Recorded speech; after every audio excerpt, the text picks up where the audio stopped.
welcome back. I'm Steve down here at Fitness HQ, and today I'm going to be taking you through level 2 muscular system. Again, this is going to link in with the level 3 anatomy for sports massage as well. So again, it's another little revision session. Hopefully it'll give you a little bit of more of an understanding about the muscles. So let's get into it then. Again, we've got the aims and objectives here. I'm not going to bore you through it. If you want to spend a bit more time to look at them, you can do. First and foremost, we're going to talk about the muscles in the body. Now, before we get going, we need to understand the different positions of the body. So as you look at me now, we're taking an anterior view of me, so you can see the front of me. Yeah. Now, if I was to step behind, that would be called the posterior view. So if you're looking at me from behind, that's called the posterior view. Now, if I was to stand to the side, we call this a lateral view. Yeah. So it gives you a little bit of an understanding before we get going. So first and foremost, we're going to look at anterior muscles. So there's a bunch of different muscles here. I'll get them all up for you. Now, in the body generally, there's over 600 different muscles. Now, obviously, I'm not going to try and get through all 600 with you today. We're going to sort of condense them down into the main muscle groups, especially the ones that we're going to be using with our clients up in the gym. So as you can see, anterior muscles going from the deltoids to the pecs, the biceps. Some of these will know, some of them you won't. Some of them will be quite new to you. But there's a nice little list there. So again, if you want to take some time to observe them more, you can do at this point. If not, we're going to move on to the posterior muscles. So again, I'll get them all up for you. Here's all the major posterior muscles that we've got. Again, we've got the trapezius, which it's a funny muscle that really, because it's, as you can see, it's like a big sort of diamond all across the back. So quite a tricky muscle. As we move on throughout the course as well, we'll talk a little bit more about the trapezius because it's slightly different in terms of the movement patterns that you get. We've got like the triceps, the back of the arms on there. We've got the glutes. We've got the lower leg muscles. A new word on here as well, the calf muscle, which we all generally know, is called the gastrocnemius. Underneath that, we've got the soleus. So a couple of new words there again. So by all means, take a little bit of time to have a look through these muscles here. If not, we're going to move on. And we're looking at skeletal muscle in particular here. And skeletal muscle essentially means muscles that attach to the skeleton, as so. Now, it mentions a couple of other muscles here. I'm going to come back to them in a second. General functions of skeletal muscle, as you may assume, movement. So they pass from one bone over a joint, which we discussed in the last unit, onto another bone, and they pull on each other. They act as levers with the joints. And we produce movement to do all of our everyday activities. Stabilises the body, facilitates circulation of the blood, so the contraction of the muscle actually helps assist pushing blood around the body. And you know, through moving the muscles, through the frictions that will take place, you also get heat generation as well. So the anatomy of the skeletal muscle. I'm going to put this up, however, I'm going to explain it to you via the flip chart here. Now, as you can see, my artistic diagrams have been drawn out ahead of time, this time around. Now, what we've got here firstly is the bone. Yeah, so the muscle connects to the bone originally. So we'll put that on. Now, question for you, what connects a bone to a muscle? It's a tendon. So this little section here that's connecting is called a tendon. Now, you might ask what is a ligament then? So a ligament is what actually connects a bone to another bone. I probably should have mentioned that prior, but we've covered it now anyway. So we've got tendons, muscle to bone, ligaments, bone to another bone. And a ligament's job is generally just to stabilise the joint. Now we can split this off into sections. Now your muscle, think of it as like a telescope. You've got sections inside sections inside sections inside sections. They pull in together to create one muscle as you would see it normally. So the outer layer of the muscle itself is simply the muscle. So a nice easy start for you. Now as you can see, there's all these little bundles inside the muscle itself. Now each one of these bundles is called a fascicle.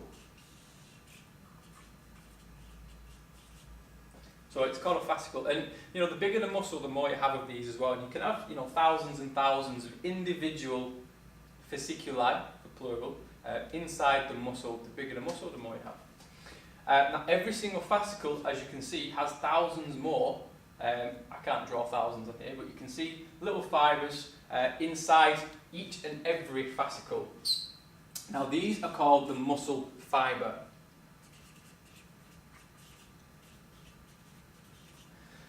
You may have heard of muscle fibres. We're going to go on to a little bit more detail about them shortly. So inside the muscle fibre is where you've got the end part, the smallest part of the telescope, you could say.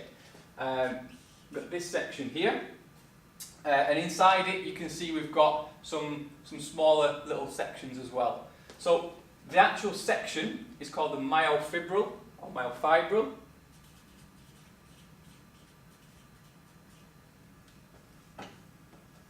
So the actual bit that's sticking out is the myofibril. Now, all these little sections here are miniature myofilaments. So these here are myofilaments.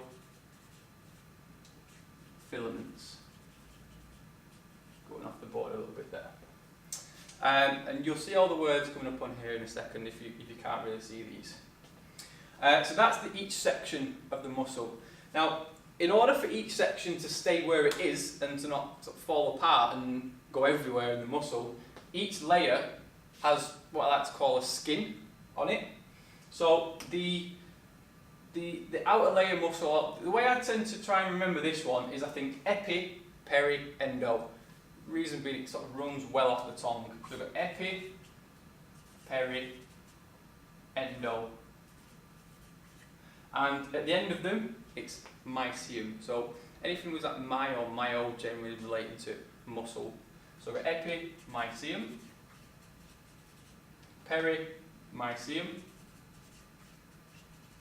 endo at the end, mycium. So each layer is basically keeping everything else inside. So it's, you know, it's protecting it, and again, it's allowing nutrients to pass in and out of each layer as well. As you know, blood's coming in and out, nutrients being passed in and out. As you can see from here, you've got basically what they are on there, so there's a little bit more detail on the board for you. Now we're going to take a little bit more of a look at these small myofilaments. So I've put a little circle around and I've basically blown that picture up a little bit to come down to here. So it's a bit of a crazy diagram, but this is what they look like blown up. You've got two different types of filament. In the middle you can see there's a thicker one, and on the outsides of it you've got the thinner one. So the thick filament is called myosin. Thick one's myosin, and the thin one is called actin. And essentially what these are, they're contractile proteins. So they allow the muscle to contract. And the reason being is what happens is the myosin, as you can see from my diagram, they've got little arms, look like little golf clubs almost. And essentially they grab out onto the actin, they hold onto it, and they pull it in like so. So it allows the filaments to slide over each other. So this will come in this direction, this will come in this direction, and it'll close up. So as the muscle shortens when you contract, it's these actin and myosin sliding over each other. And we call it the sliding filament theory. And there is a little bit more to it. We're going to go into level 3 in terms of the different chemicals and the molecules that are attached with that. For the time being, that's as far as we need to go. We'll come back to this one in a second, but let's talk a little bit about smooth and cardiac muscle as well. They're the less commonly known muscles. I'll flick over. Now, let's start off with the more obvious one, the cardiac muscle. As you may have already gathered, it's the heart. So it's what's, you know, pushing blood around the body 24/7, making sure we stay alive. And this sort of muscle, it's an involuntary muscle, which basically means, you know, we're not thinking about it. We can spend the whole day without really thinking about having to contract our heart all day long. That would get pretty tiresome if we had to do that. So the brain does it for us. Yeah. The same thing for the smooth muscle as well. Now, this is a little bit different in that it actually comprises our digestive system and it comprises of our blood vessels as well. Now, they have to be slightly different structure because they have a completely different role in the body. Now, if I was to draw out a smooth muscle, if we think of like a bicep, the fibres run in sync with each other like that, and they go forwards and backwards. Whereas a smooth muscle is slightly different. It's more like this. And the reason being is because this type of muscle has to contract in all different directions. So if you think of your digestive system, what has to happen is that as your food's passing through, the walls of the digestive system have to push in and they have to sort of push down like that. And it's that continued motion whereby it's pushing food down. Whereas a normal skeletal muscle couldn't do that sort of movement. So that's why it's got a very particular shape, because it's got a very specific role. And again, this is an involuntary muscle. So you don't have to think about digesting your food. Your brain will automatically do that for you. So quite cool, these muscles, and the fact that we don't really think about it. They just do their job as and when they're required to. So you've got three different types of muscle essentially. You've got skeletal, which you've just mentioned. We've got cardiac, which is the heart, and we've got smooth muscle as well, which is the digestive system. It's the blood vessels as well. So going back to the skeletal muscle then, we mentioned on the previous slide that we've got muscle fibres here. So the deeper section of the muscle, you could say. Now, we have different types of muscle fibres. You may have heard of these before. We've got fast twitch and we've got slow twitch fibres. Slow twitch, or often referred to as type 1. As you can see from the speech here, they're oxidative, which means they use oxygen. They generally work under lower intensities. They carry lots of blood with oxygen, working for more sort of endurance-based, long-distance sort of events. Oppositely to your type 2 fibres, or your fast twitch fibres, as we often know to them. They're pretty much the opposite. So they don't use oxygen actually, so they don't actually need an oxygen supply, which you may slightly be unfamiliar with.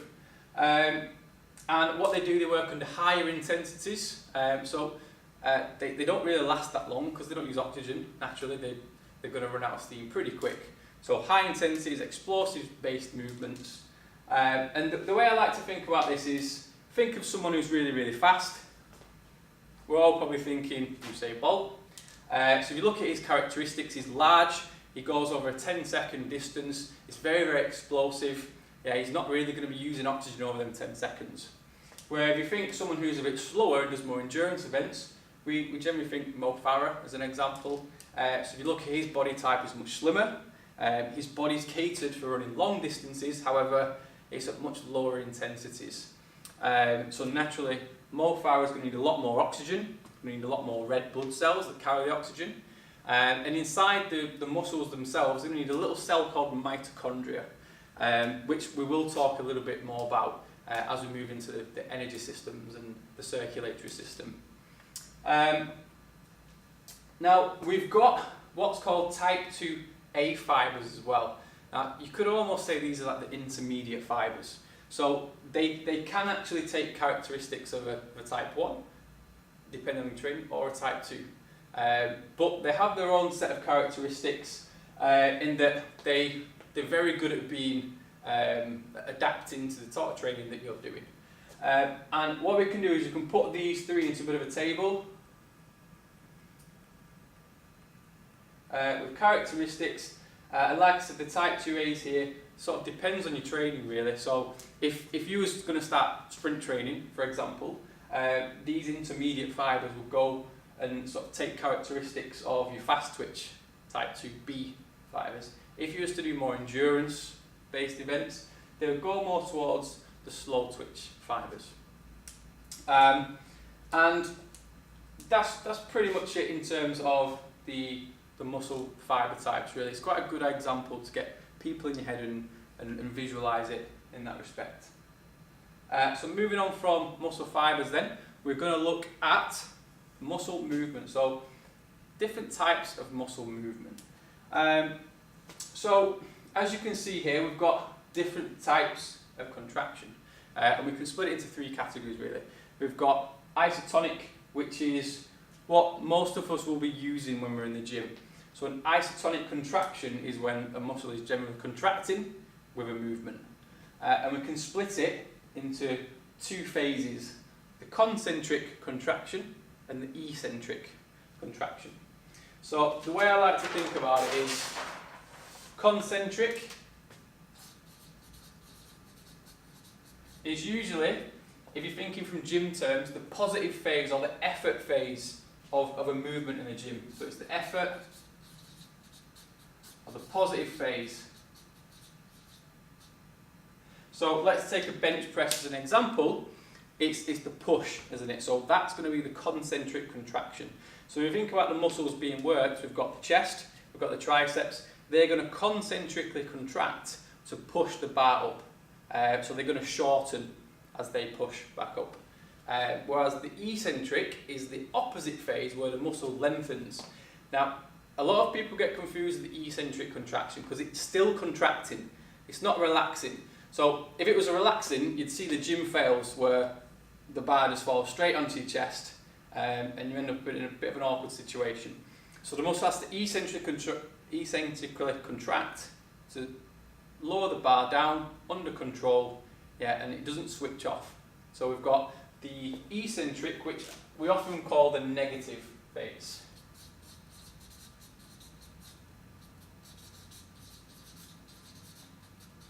So it might be worth having a think about different exercises and see if you can come up with which phase is the positive and the concentric phase whereby the muscle shortens, and which phase is the eccentric whereby the muscle is lengthening. Yeah, so have a little go if you want, think of some exercises. In the meantime, we'll move on into the isometric contractions. Now this is where a muscle contracts but you don't actually get any movement. So you can see from the diagram immediately that you've got a plank. Perfect example of muscles contracting, lots and lots of different muscles contracting, but you're in a stationary position. So you don't actually see any movement in these. So moving on then, we've got the roles of muscles. Now I'm going to go back to the bench press on this one because it's a nice easy way of, sort of demonstrating each role of the muscle. So we've got the agonist, or the prime mover it's sometimes known as, and this essentially is the main muscle that's being worked. So if you think of a bench press, it's a chest exercise, so the main muscle that's going to work is the pectorals. So the agonist in this particular case, pectorals. Now every muscle has an opposite muscle, and we call this the antagonist muscle. Now if you think about it, the opposite muscle has a role as well because it has to relax, it has to switch off. If your back muscles opposite the chest didn't switch off on a bench press, you'd just be stuck. There'd be no movement because they'd both be fighting against each other. So they have to relax to allow the agonist or the prime mover to perform its role. Now in a lot of exercises we have a synergist muscle. Relating back to the bench press, we all usually know that the triceps tend to kick in as well. And they tend to get worn out throughout the movement because these are assisting with the movement. They're helping to extend the arm as your chest pulls it round. So this is assisting the movement. Can't really say much more on that one. Finishing off with the fixators, whereby the muscles are helping fix the movement into place. So if you think around your bench press again, all your shoulders, we've got the rotator cuffs in there. In some exercises you have a lot of core muscles that will fixate the movement, so they stabilise it. And they all work together generally to perform each movement.